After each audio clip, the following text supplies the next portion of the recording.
अस्सलाम वालेकुम सज्जनों मित्रों बेलियो अज ना मेरे नाल साडे पिंड दी बड़ी मशहूर मरूफ हस्ती राणा लियाकत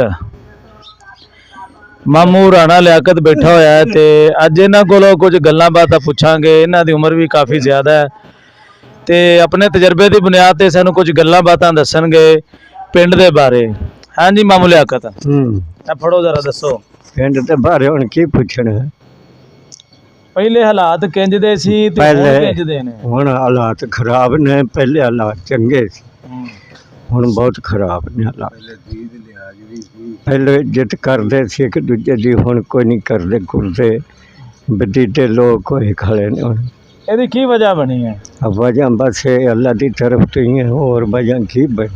यानी कि अल्लाह की तरफ ही लोगों को वज गई है, वाजी पई है। और हुण की हुण पहले वक्त चंगे सी, फलियां नाल कणकां गांदे सी, बरकतां सन। हुण बेबरकती होई पई है सारी, कोई हाल नहीं।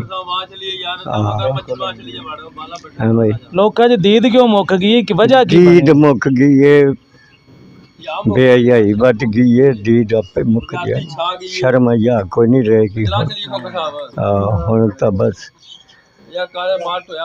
एक दूजे की दीद कोई नहीं हुण करदे, पहले बड़ियां करदे सी, हुण कोई नहीं करदे कोई।